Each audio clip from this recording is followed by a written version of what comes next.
नमस्कार दोस्तों, मैं डॉक्टर स्वप्निल सागर जैन निरामय होम्योपैथी के अपने इस YouTube चैनल पर आप सभी का बहुत बहुत स्वागत करता हूं।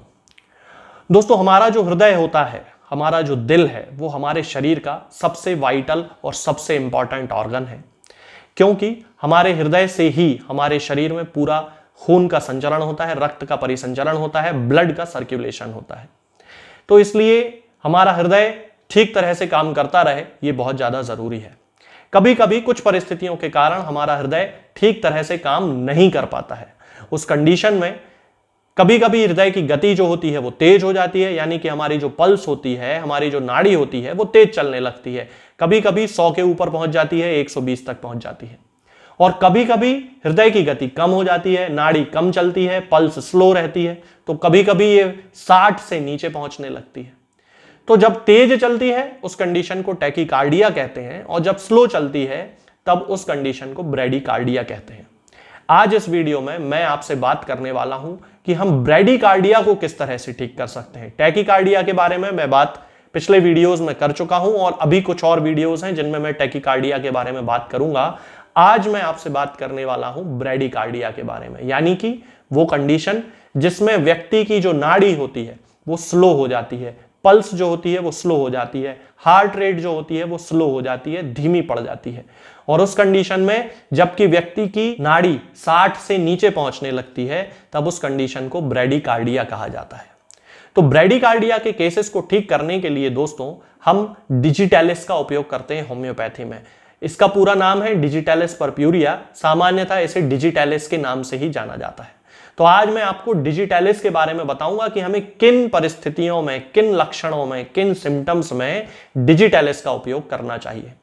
सबसे पहला जो लक्षण मैंने अभी आपको बताया कि यदि हार्ट की गति कम हो रही है तो इसका उपयोग किया जाता है। अब एलोपैथी में भी डिजिटैलिस का उपयोग किया जाता है, लेकिन वहां पर इसके जो उपयोग करने का तरीका है वो दूसरा है, और होम्योपैथी में इसको पोटेंटाइज फॉर्म में यूज किया जाता है, यानी कि शक्ति के क्रम में यूज किया जाता है। जैसे 30 potency, 200 potency, 1 M potency, 200 potency, LM potency, इस तरह से यूज किया जाता है। और इसके साथ में इसके मदर टिंचर का भी उपयोग किया जाता है। तो मदर टिंचर भी उतना ही प्रभावकारी होता है, उतना ही लाभकारी होता है जितना कि इसकी पोटेंसी होती है।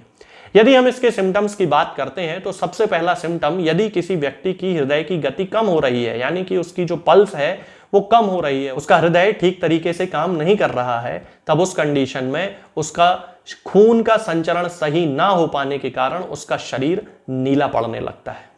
इसका दूसरा सिम्टम होता है कि व्यक्ति को सांस लेने में तकलीफ होने लगती है। सीधी सी बात है कि यदि किसी व्यक्ति के शरीर में खून का संचरण सही तरीके से नहीं होगा तो वो खून जो कि फेफड़ों तक पहुंचना चाहिए वो भी सही तरीके से नहीं पहुंचेगा, और जब फेफड़ों तक सही तरीके से खून नहीं पहुंचता है तो उस कंडीशन में ऑक्सीजन का जो आदान प्रदान हृदय और फेफड़े के बीच में होता है वो सही तरीके से नहीं हो पाता, जिसके कारण व्यक्ति को सांस फूलने की शिकायत होने लगती है। और जब सांस फूलने लगती है यानी कि एयर हंगर डेवलप होती है, मेडिकल की भाषा में इसे एयर हंगर कहा जाता है। जब एयर हंगर डेवलप होती है किसी व्यक्ति को तो उसके अंदर थकान आने लगती है। यदि हम प्रैक्टिकली बात करें तो आपने ऐसे बहुत सारे लोग देखे होंगे जिनको की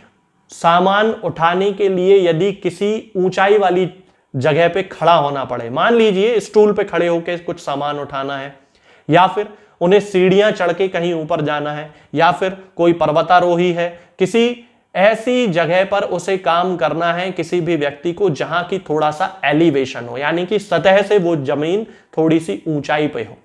तब उस कंडीशन में उसको सांस फूलने की शिकायत होने लगती है, उसका शरीर नीला पड़ने लगता है। यह डिजिटैलिस का कैरेक्टरिस्टिक सिम्टम है। जब उस व्यक्ति की नाड़ी चेक की जाती है, पल्स रेट चेक की जाती है, तो वो 60 से कम मिलती है, यानी कि उस समय वो ब्रैडीकार्डिया से पीड़ित है। अब रोग की प्रथम अवस्था में ही केवल डिजिटैलिस का उपयोग किया जाता है, यानी कि जब व्यक्ति की नाड़ी कम हो तभी उसका उपयोग कर लेना चाहिए। बहुत सारी कंडीशंस ऐसे भी होती हैं जबकि डायस्टोलिक प्रेशर कम हो जाने के बाद भी व्यक्ति की जो पल्स है वो ठीक चलती है।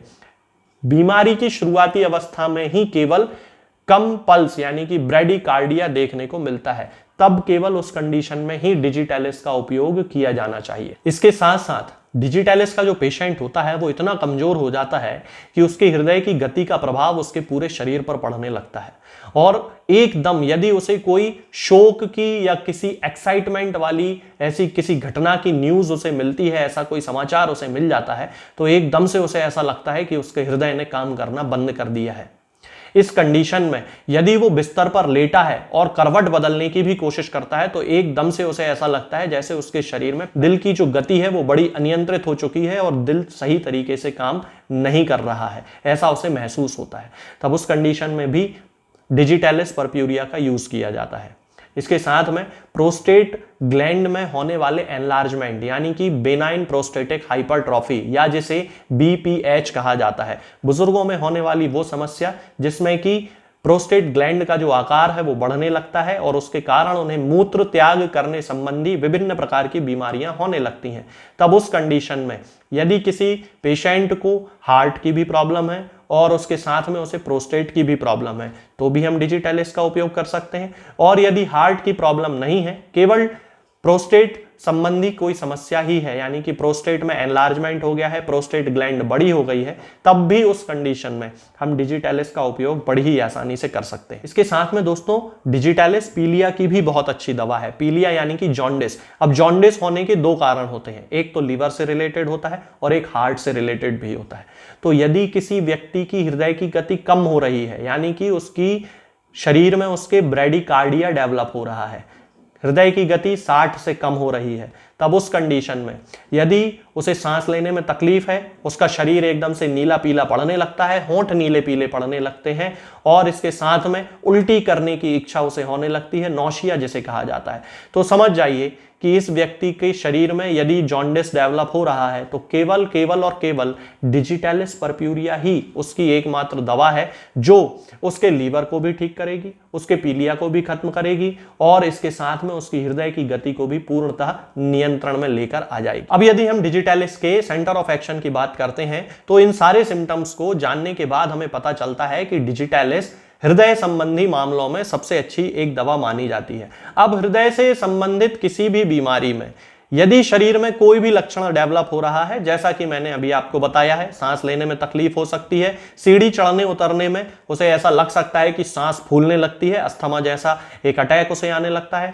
हृदय की गति उसकी अनियंत्रित हो जाती है, कम हो जाती है, ब्रेडिकार्डिया वहां पर डेवलप हो जाता है, शरीर में कार्डियक ओरिजिन का पीलिया डेवलप होने लगता है, ऑक्सीजन की कमी हो जाने के कारण शरीर नीला पड़ने लगता है और फेफड़ों के एक्सपांशन होने में, यानी कि फेफड़ों के काम करने की जो भी गति है वो भी धीमी पड़ने लगती है। इसके साथ में यदि कोई बुजुर्ग व्यक्ति है तो उसे प्रोस्टेट की समस्या डेवलप हो जाती है। तो इन सारे लक्षणों में डिजिटैलिस ही उस व्यक्ति की एकमात्र दवा होगी।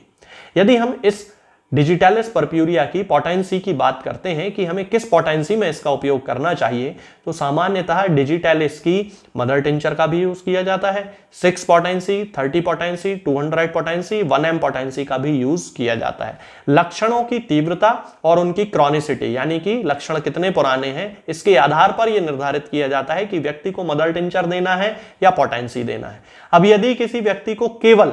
हृदय संबंधी कोई परेशानी है और केवल ब्रेडिकार्डिया डेवलप हो रहा है और उस ब्रेडिकार्डिया के कारण यानी कि उसके जो हृदय की जो गति है वो कम पड़ रही है, 60 से कम हो रही है,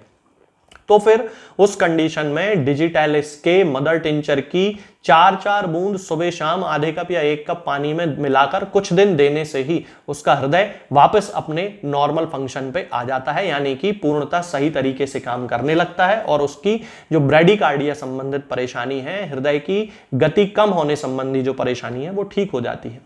इसके अलावा यदि किसी व्यक्ति को सामान्य परिस्थिति में हृदय की बीमारी के साथ साथ यानी कि ब्रेडिकार्डिया के साथ साथ जॉन्डिस जैसी कोई बीमारी है, शरीर में कमजोरी है, बहुत ज्यादा दुर्बल शरीर हो चुका है, उठने बैठने में भी एकदम से ऐसा लगता है कि व्यक्ति का हृदय जो है वो काम करना बंद कर देगा, उस कंडीशन में हमें 30 पोटेंसी का उपयोग करना चाहिए। और डिजिटैलिस की 30 पोटेंसी को उस समय हम 2 बूंद सुबह, 2 बूंद दोपहर में और 2 बूंद शाम को किसी भी पेशेंट को बड़ी आसानी से दे सकते हैं। इसके अलावा यदि किसी व्यक्ति को प्रोस्टेट संबंधी कोई प्रॉब्लम है तो वहां पर व्यक्ति के लक्षणों के आधार पर मदर टिंचर भी उपयोग किया जाता है और पोटेंसी भी। यदि केवल प्रोस्टेट की समस्या है तो मदर टिंचर ज्यादा फायदेमंद है, 5 बूंद सुबह 5 बूंद शाम को दिया जा सकता है। प्रोस्टेट के वे केसेस जिनमें कि एनलार्जमेंट बहुत ज्यादा है, हृदय संबंधी भी परेशानी है, तब उस केस में 30 पोटेंसी का भी उपयोग किया जाता है। तो यहां पर प्रोस्टेट के केस में दवा देने के पहले डॉक्टर से परामर्श करना बहुत ज्यादा जरूरी होता है,